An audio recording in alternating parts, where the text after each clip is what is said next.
llegar a donde ni yo mismo lo imaginé. No puedo explicar. Queridos hermanos, soy la hermana Lucina Rodríguez Juárez, misionera servidora de la palabra. Es un gusto compartir con ustedes esta cuarta lección de nuestro primer curso bíblico. Este tema lleva por nombre Dios libera a su pueblo y establece una alianza con él. Vamos a seguir esta historia de esta familia. Recordemos que el libro del Génesis termina con José, su padre y sus hermanos ya en Egipto. José, un hombre que ha sido favorecido por Dios a pesar de todas las pruebas que él vive y que ahora ya está a cargo al frente de este pueblo egipcio y que debido a los beneficios que le proporciona, el faraón le concede establecerse ahí en esta tierra, le da las mejores tierras para que ellos se establezcan y ellos ahí tienen prosperidad y pueden florecer. Esta familia entonces empieza a acrecentarse. De hecho, esa prosperidad es una bendición de Dios, es el cumplimiento de esas promesas que encontramos en el libro del Génesis. Esta familia después lo vamos a ver ya como un pueblo que se va acrecentando en el libro del Éxodo. Históricamente se dice que los hijos de Israel estuvieron en Egipto unos 430 años. En ese momento, en ese tiempo, este pueblo ya se considera algo grande, algo fecundo. Por eso el libro del Éxodo nos inicia con los nombres de todas estas familias, de todos los que llegaron a Egipto. Pero después encontramos ya dentro de esta historia cómo este pueblo de Egipto, al percibir la presencia de los israelitas ahí con ellos, y se dan cuenta de que estos se están haciendo un pueblo fuerte, es cuando empiezan a tenerles miedo. Así, entonces iniciamos con esta historia de cómo este pueblo que se empieza a acrecentar ahí en Egipto, los egipcios empiezan a someterlos y es ahí donde comienza entonces a percibirse ese sufrimiento del pueblo, pero también donde vamos a ir conociendo esas acciones de Dios en favor del pueblo. Vamos a ir retomando algunos textos bíblicos que nos van a iluminar en esa acción del pueblo, pero también y de manera sobreabundante el amor misericordioso de Dios. Vamos a tomar el texto de Éxodo capítulo 1, versículos del 13 al 16, en donde en este texto vamos a percibir cómo ese pueblo empieza a ser sometido y yo los invito para que vayan tomando algunos versículos antes. Los que les sugiero es porque va a remarcar el dramatismo y la crueldad hasta donde se lleva a este pueblo.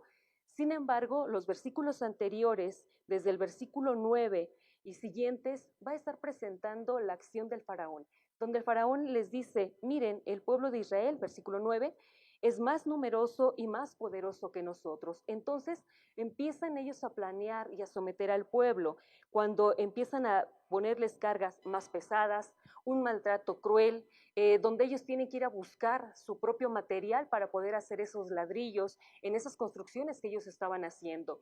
El faraón se presenta como aquel hombre cruel, aquel tirano que empieza a marginar y hacer sufrir a este pueblo. Vamos a ver que en el capítulo 1, versículos del 13 al 16, encontramos esas acciones del pueblo.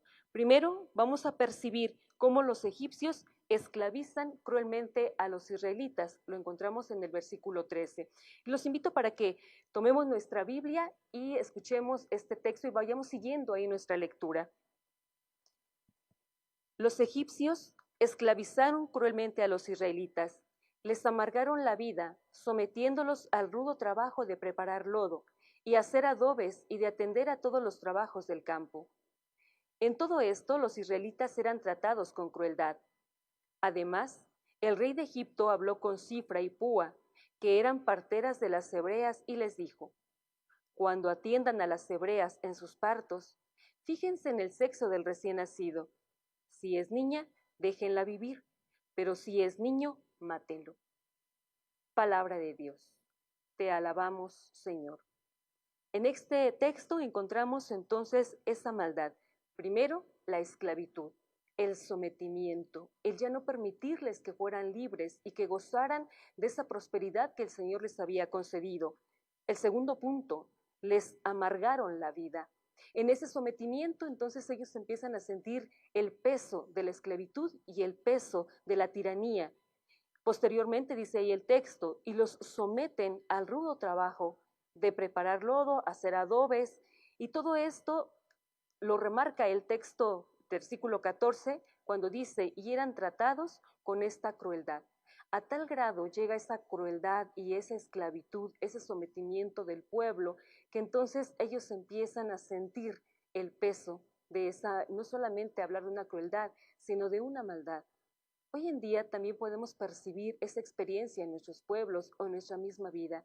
Ser hombres creados para la libertad, como ya lo dice el libro del Génesis, que al ser hechos a imagen y semejanza de Dios, gozamos de una libertad, pero en el camino, en nuestra historia, ya sea que nos dejamos someter por ciertos vicios o ciertas esclavitudes que otros nos imponen, porque ya lo vemos en nuestra sociedad, en nuestra realidad, sometimientos a pueblos que de una u otra manera, por impuestos, por deudas, por abajarlos, por buscar sus intereses, los más poderosos, vienen a someter y acabar y a marginar a esa gente débil, a esa gente que en su necesidad, pues hace lo que sea con tal de obtener al menos lo material, al menos lo básico.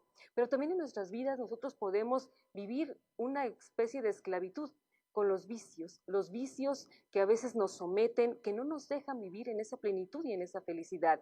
Por eso percibimos como si Dios ha creado al hombre libre, en este sentimiento de esclavitud, Dios después tiene esa reacción para con el pueblo. No le gusta ver al hombre sumergido en la esclavitud. A tal grado llega esta experiencia de dominio y de sometimiento que después ahí en el versículo 12 viene ese exterminio con estas dos mujeres. Vamos a encontrar que en estos textos hay mucha ironía. Parece que el hombre se quiere poner por encima de Dios y es cuando comienza él a percibir que tiene más poder. Y aquí encontramos en este texto, el autor presenta esta experiencia de cuando a veces podemos escuchar como una frase decir es que Dios se ríe de los planes humanos. Y aquí él quiere someter y sin embargo es burlado por las mujeres. Después lo vemos en el versículo 19, que los invito a que sigan leyendo todo este texto. En el versículo 19 cuando dice que primero a las parteras les dice que a los niños los maten y las parteras dicen es que las mujeres son más robustas y el faraón, un hombre que es aquel que lleva el poder de un gran imperio, les crea a estas mujeres. Estas mujeres se percibe que son temerosas de Dios, por eso no actúan con esa crueldad, pero también se percibe el beneficio que obtiene de Dios. Dios siempre bendice a aquellos que están a favor de la vida y es algo que aquí vamos a encontrar un punto muy claro, el respeto a la vida, el respeto al indefenso. Y es aquí donde Dios bendice después, porque se habla de la bendición de estas mujeres, en ese temor que tienen de Dios y en ese respeto por la vida, y esa bendición es favorable para ellas y para su familia. Por eso, hermanos, siempre estar a favor de la vida y siempre estar a favor de aquel más necesitado. Después siguiendo con esta historia, vamos a ver en el capítulo 2, versículos del 9 al 15, y que también los invito a que vayamos tomando los versículos anteriores porque nos ilumina más cómo pareciera que toda esta historia está truncada, que el mal ha vencido, que el pueblo entonces va a ser completamente exterminado o aniquilado, porque de una u otra manera el faraón va a buscar la manera de acabar con ellos. Sin embargo, los planes de Dios siempre están por encima. Vamos a ver ahí en el capítulo 2 el nacimiento de un hombre que vendrá a ser aquel que será la respuesta de Dios para con el pueblo. Vamos a ver en el versículo 9, y los invito a que vayamos leyendo este texto del 9 al 15 del capítulo 2, donde dice que la hija del faraón le dijo, toma a este niño y críamelo, y yo te pagaré por tu trabajo. La madre del niño se lo llevó y lo crió, y ya grande se lo entregó a la hija del faraón, la cual lo adoptó como hijo suyo y lo llamó Moisés, pues dijo, yo lo saqué del agua. Cuando Moisés era ya hombre, salió un día a visitar a sus hermanos de raza y se dio cuenta de que sus trabajos eran muy duros.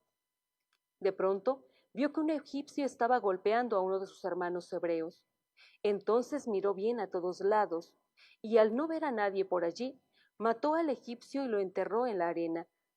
Al día siguiente, volvió a salir y vio que dos hebreos estaban peleando. Entonces preguntó al que maltrataba al otro, ¿por qué golpeas a uno de tu propia raza? Y aquel hebreo le contestó, ¿Y quién te ha puesto a ti como jefe y juez entre nosotros?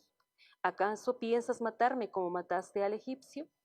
Al oír esto, Moisés tuvo miedo, pues se dio cuenta de que ya se había descubierto la muerte del egipcio. En efecto, en cuanto el faraón supo que Moisés había dado muerte a un egipcio, lo mandó buscar para matarlo, pero Moisés huyó y se fue a vivir a la región de Madián. Allí se sentó cerca de un pozo. Palabra de Dios. Te alabamos, Señor.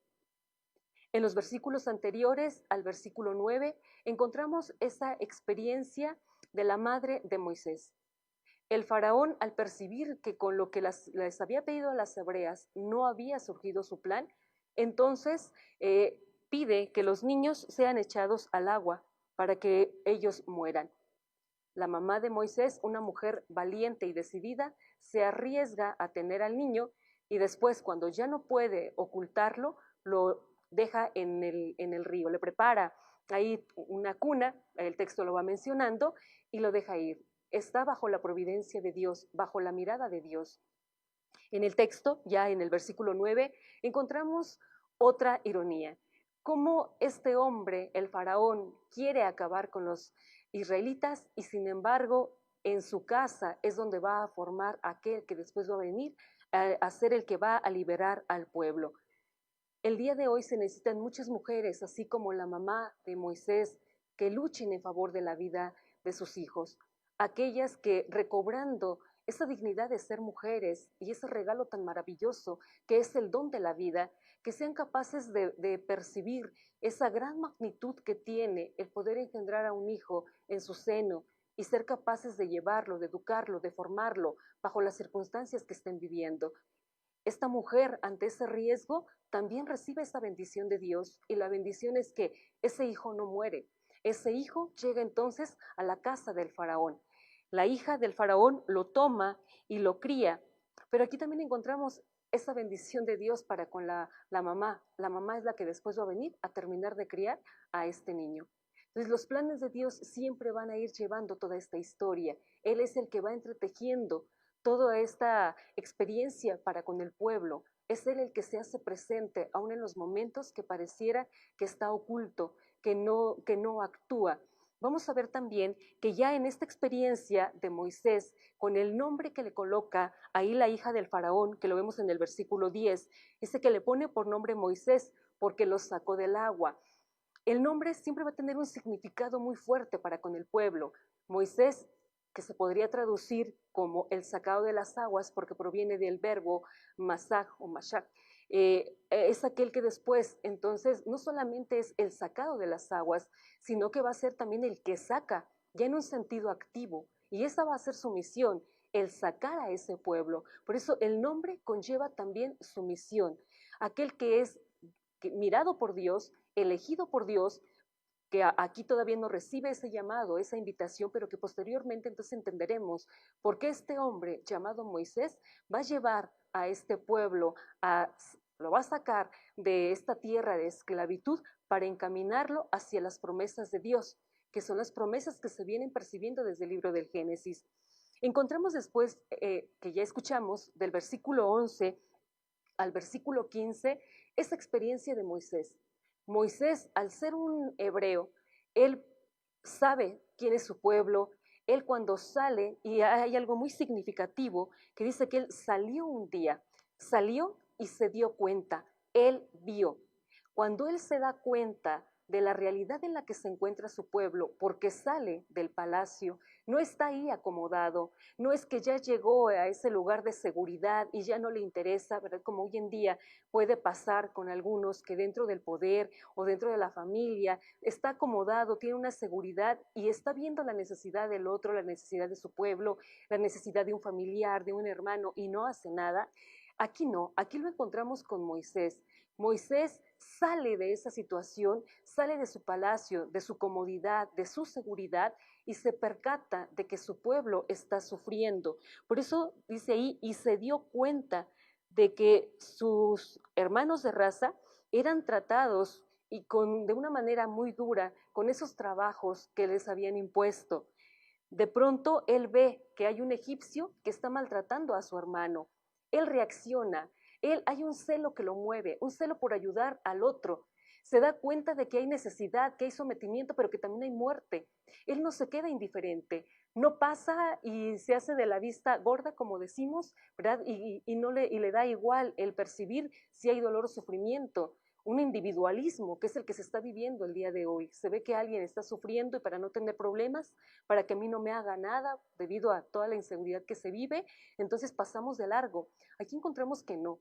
Moisés actúa. Su reacción fue una reacción inmediata, fue una reacción que él no pensó, no planeó, y lo que hace él es matar. Mata al egipcio. Pareciera que nadie se había dado cuenta. Él fue un momento que quizás de poder entonces ayudar en ese momento al hermano. Después vuelve a salir y se da cuenta que ahora sus hermanos son los que se están peleando. Él trata de poner paz y pareciera que él esperaría que entonces él tiene autoridad ante ellos y que ellos van a hacerle caso, y sin embargo le echan en cara el asesinato que él ha cometido. Ellos, estos hermanos suyos, estos israelitas, no se dan cuenta o ellos no actúan como alguien que, bueno, Moisés ha hecho algo, entonces ahora nos aliamos con él porque él se ve que le interesa nuestra situación, sin embargo no. Él le echan en cara y entonces él se desconcierta, no sabe qué hacer entonces para poder ayudar a este pueblo y huye. Él sale huyendo de esta situación.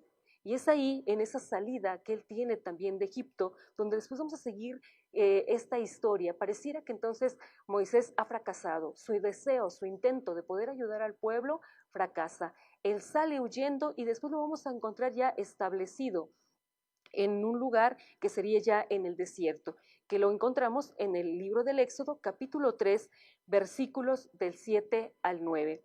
Dentro de esta experiencia, en estos versículos, que yo los invito a que lo lean, solamente vamos a retomar algunos puntos importantes de estos versículos, es cuando ya Dios llama a Moisés. Moisés está en el desierto, parece que ya está establecido, resignado al sufrimiento del pueblo. Él tiene una familia, está cuidando el rebaño de su suegro, y en esta experiencia de estar viviendo ya ahí esa situación en la que, bueno, pudo haber hecho Moisés, yo quiero hacer algo por mi pueblo, pero parece que no se puede, entonces él lo deja ahí. Así, hermanos, terminamos esta primera parte de esta historia de cómo después entonces Dios llamará a Moisés para realizar esta obra de liberación con su pueblo. Nos vemos en la segunda parte de esta apasionante historia de cómo Moisés es llamado y cómo Dios actúa a través de él para liberar a su pueblo y establecer con él una alianza. Para empapar los áridos valles de mi silencio.